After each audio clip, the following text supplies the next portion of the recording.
James Caan.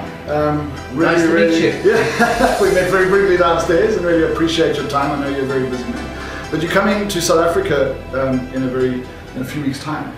Very excited about that. Yeah. Really excited. What is it that, I know you're going to get the opportunity to speak in front of a few thousand people, and what is your core message going to be that you're going to share with them?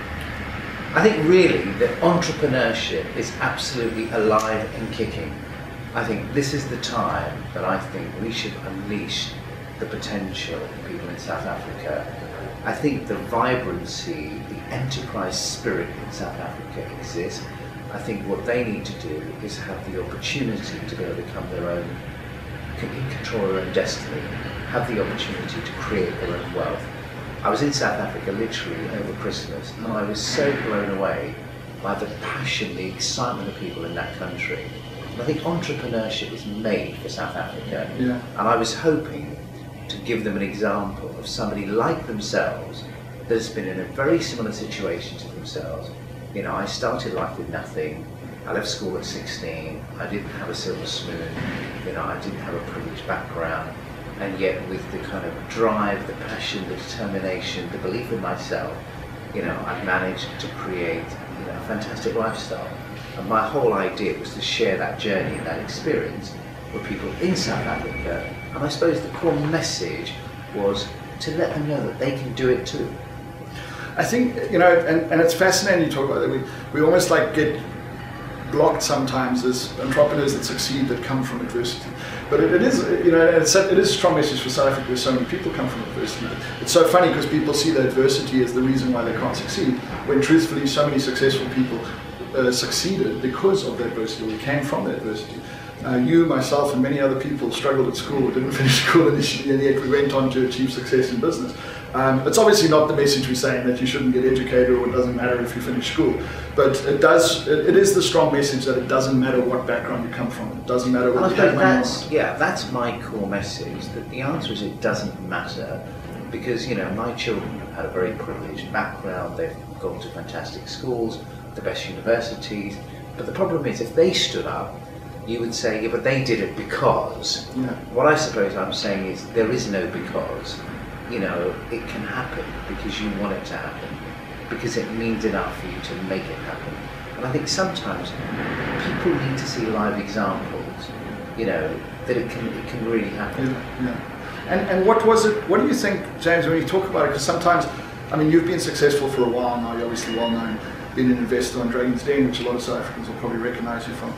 What was the core that shifted from, you know, coming from not finishing school and just being an average Joe out there, that then suddenly found something that started to work and produce a result?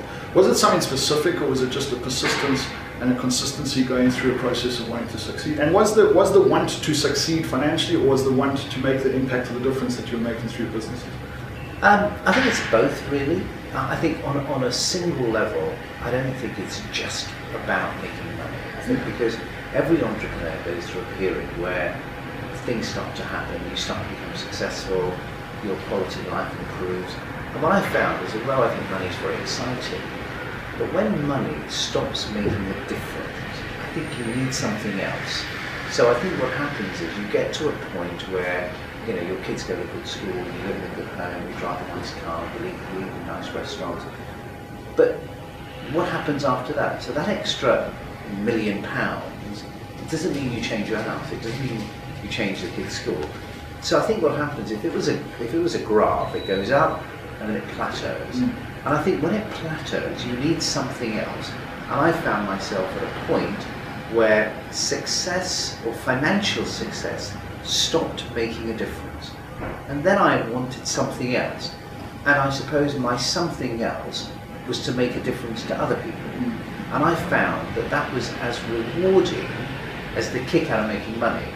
When I could see somebody that I'd invested in, or somebody I was working with, who also created a huge amount of success, I got a massive thrill. It was the same kick that you get out of doing a deal. Yeah. And I suppose that's where it kind of changed, and that's kind of how I ended up in Dragon's Den, because I became the dragon that was known of investing in people. So the other kind of panelists, you know, one's a technology guy, one's a stationery guy, and they, I think, are really knowledgeable of sectors and markets, whereas I'm the guy that backs the individual, that backs the person. And that's really my core passion, is I invest in people. I believe that businesses do not succeed because of markets, because of products. Businesses succeed because people make them succeed. Yeah. You can have the best product in the world, but it doesn't fly off the shelf by itself. You need an individual's passion, dream, desire, determination, innovation, creativity to make it happen. So I almost sometimes believe the product is second, the person's first. So, you know, I often get stopped in the street and people say, James, I've got this great idea, I think I'm going to do X. And they think X is going to come to life. I don't think that's what happens. Yeah. I think you bring it to life. So I kind of park the product and look at the guy, look at the person and say, do you have what it takes to make it work? What about, now, and this is interesting because you are almost unique in that way because you've invested into a lot of different businesses. I mean, you were the real dragon in that essence, for those that know the show, but you were there, you could almost see it in the way your mannerism was on the show, where you were there for such a personal reason. You know, and I'm not saying it's anything different to the other judges, but I noticed that because I watched the series, we had the series back to back in South Africa, and I was fascinated by it.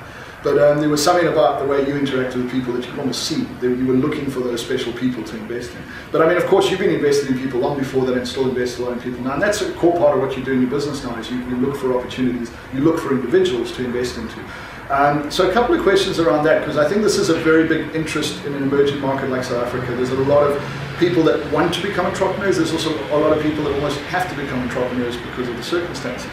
But the most common thing we hear, especially in emerging sectors, is, you know, if I can just get money. I mean, if you look all over our Facebook, and the comments are always like, if I can just get the money, then something can work. But that's not really true, is it? I mean, you seldom invest in an idea that hasn't been proven by the individual. What's the advice we can give around that? Because I get a bit frustrated with, if I get the money, then I can make a business succeed. But that's not really a fact, is it, James? And that's, to me, not a fact all over the world. It's not a UK issue, it's not a South Africa issue.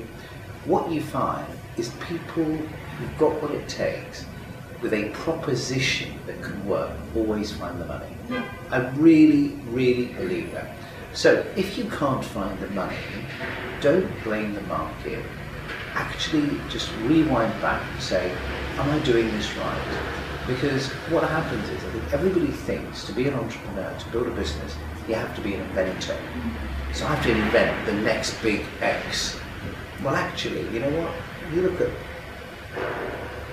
Richard Branson. You know, when he launched Virgin Atlantic, did he invent the aeroplane?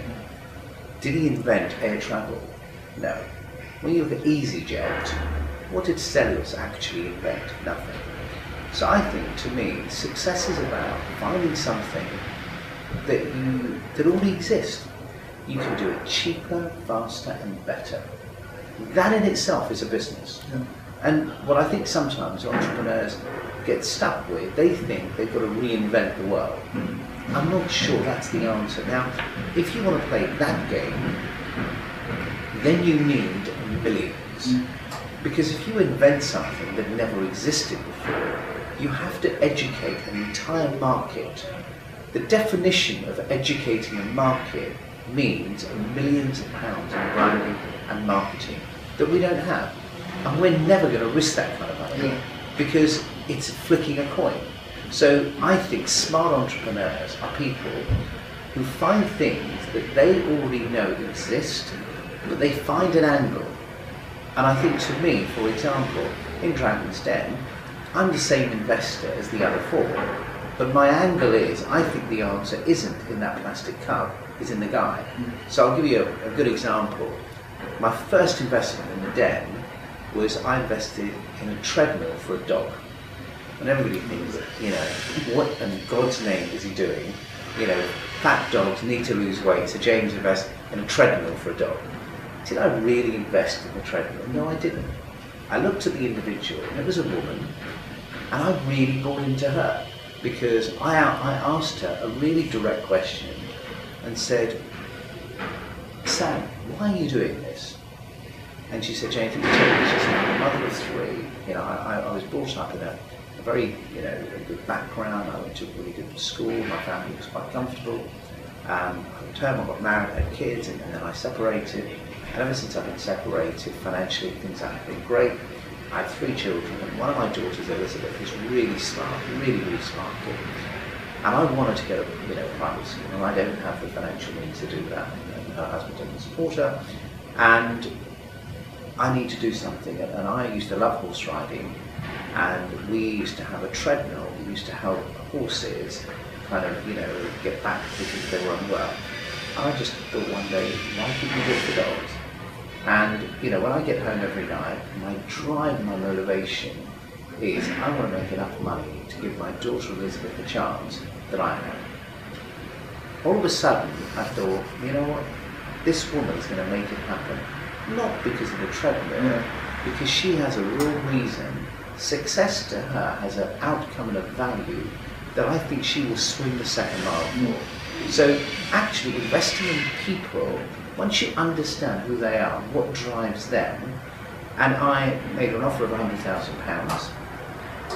The year I invested in her, she had sold 25 machines. The following year we sold 400 machines.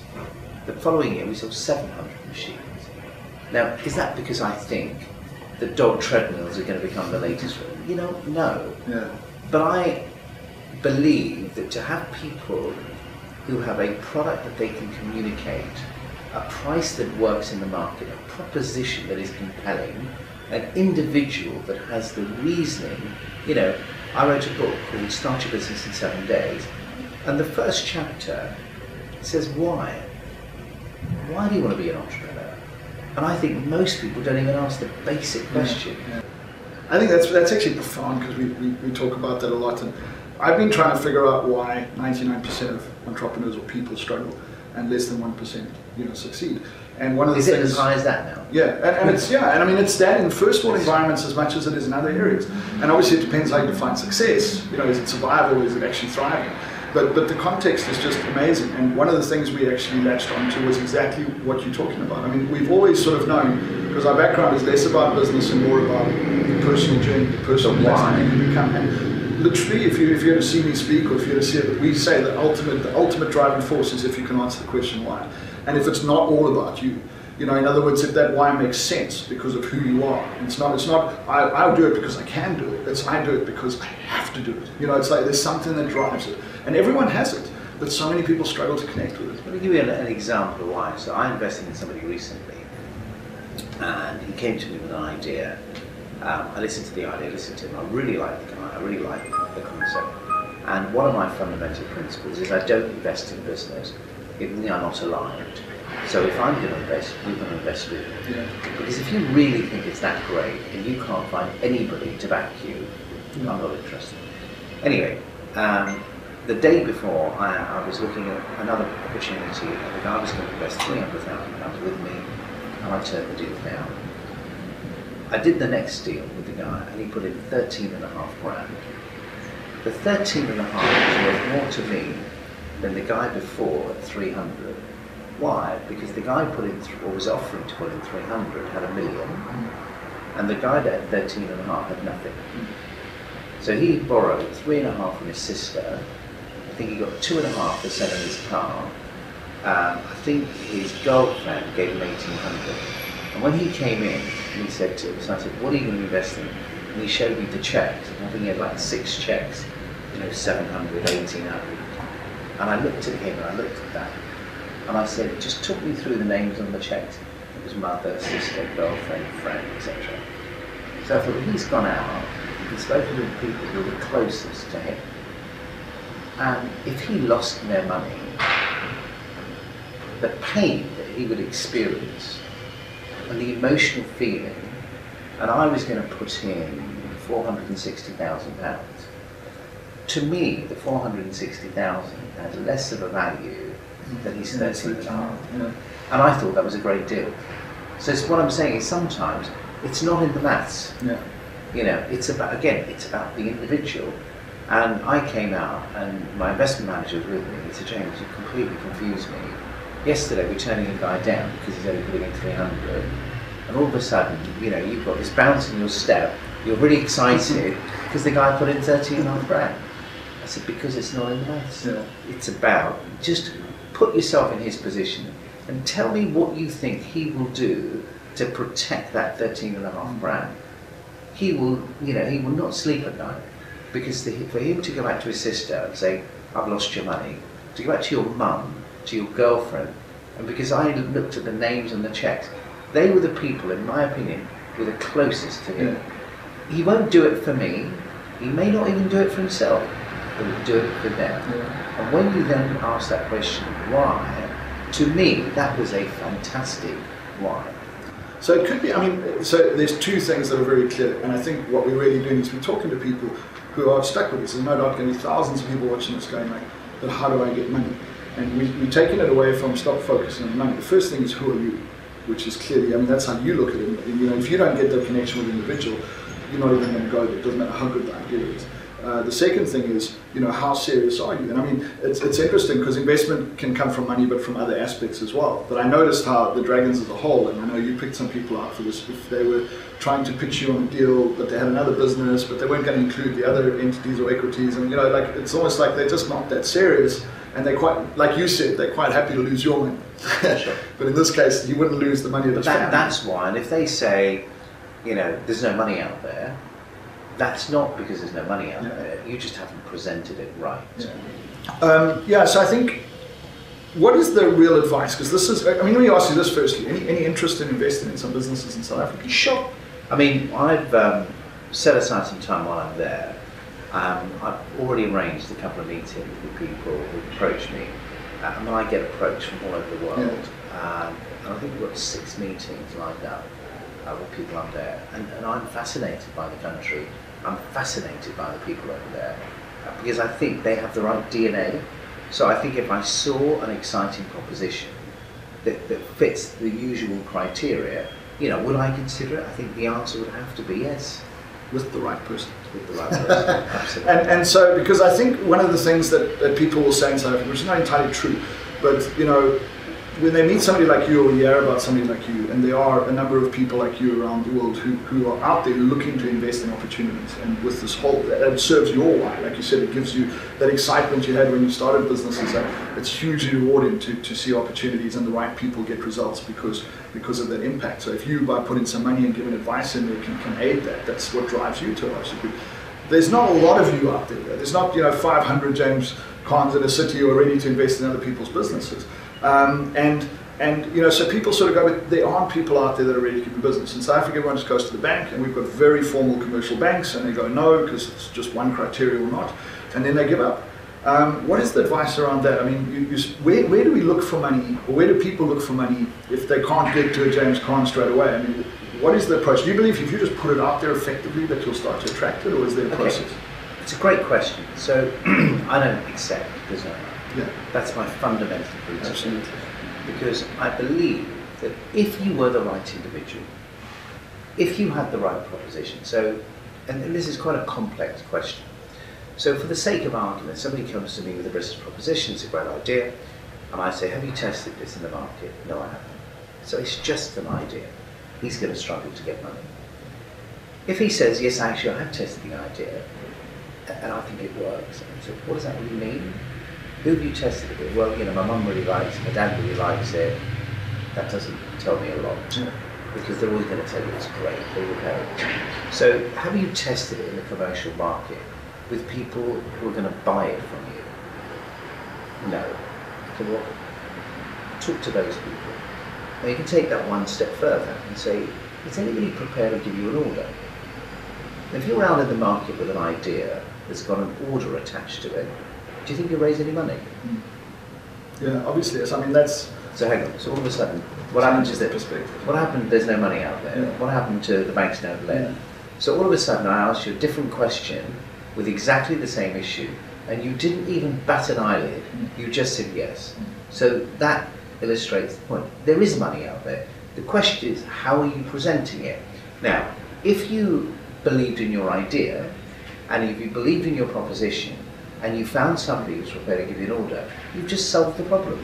So it isn't about there's no money out there. So I passionately believe that if you get the idea developed, now if for the sake of argument, you say, is it just the banks? No, it's not just the banks. The bank's always unlikely to lend you the money anyway, because you're a startup and it's a high risk. And banks are in the business of lending what I call secured capital. What that means is, providing you're prepared to pledge security, you're not going to get the money. Most entrepreneurs like me, when we started, we had nothing. So the banks were never going to lend us money. So frankly, I wouldn't even waste my time, because they're not in the business of risk capital.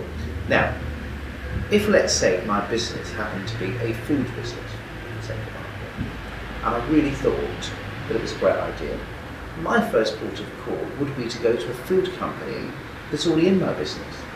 Now, entrepreneurs look at me with absolute shock and say, but he's going to nick my idea. Well, let's go back to the beginning again. Do we invest in ideas or people? Yeah, we invest in people, so. Yeah. Now, if I believe, the cynic in me says, just because you happen to have a great idea, somebody else copying your idea, has it happened before? Yes, it has. But in the real world of business, it is rare, in my opinion, that I can just take your idea without your passion, without your drive, without, because remember, this is your baby. You conceived the idea, you lived it, you breathed it. Somebody else walks along, listens to a 5-minute conversation and tries to replicate that. I just don't believe it. So I think two things. A, I don't believe it anyway. And secondly, I can go to a competitor and say, will you sign a non-disclosure agreement with me? And will you sign a confidentiality agreement with me? Which means you have the right to sue them if they try and copy it. But my point is, if anybody could get your idea, it's the guy who's already doing it. And I actually would go to that person, because he would very quickly tell me yes or no. And I would be able to convince him to sign a non-disclosure. So providing he doesn't copy my idea, which I think is perfectly possible, they would invest in you, because he could see right through the opportunity. Now, most people would never go to a competitor. But the point we're debating here is capital available? And what are the channels of capital? So people who are already in your market, I think, would always look at the opportunity. I think people who are currently entrepreneurs per se, so again, an entrepreneur who's already been through your journey will empathise with what you're trying to do. Now, how many entrepreneurs in South Africa, as an example? 750,000. Yeah. So all of a sudden you said to me, there's not many James Caans. Yeah. Well, actually, there's 750,000 James Caan. Because even if I'm just an entrepreneur and I'm running a regular business, and I happen to be in a completely irrelevant market, but I've been where you've been. I started a business with nothing. I've got a guy sitting in front of me who's passionate, who's driven, who's got a great idea. And would I risk? Yes, I would, because by default, I'm a risk taker. I get it better than anybody else. Yeah. So is the existing entrepreneurial market in South Africa a potential target for you? Absolutely. Is a customer a potential investor for you? Yes. So let me give you a live example of that. I met a couple of entrepreneurs recently who blew me away. They run a little bar in Camden Town in London, and they got a bar and it works really well, and they wanted to open a chain. And they needed to raise £2 million, and they went to the banks and the private equity firms and everything. Anyway, bottom line is nobody wanted to invest in them, because they wore hoodies and they were a bit, kind of crazy. And the bar sells beer that's chocolate flavour, vanilla flavour. I mean, it's very quirky. Anyway, the guy thought, actually, who would invest in us is our customers, because they come and drink here every Friday. They love us, they believe in us, they follow us. So he launched a campaign in his bar where you walk in, he's got a plasma screen, he's got Facebook on there, and he's pitching his customers who come in. I said, what do you think of the beer? Oh, we love it, we think it's great. We're thinking of expanding. Do you want to come in and buy, share the business? Anyway, cut long story short, they raised £2.6 million for 10% of the business.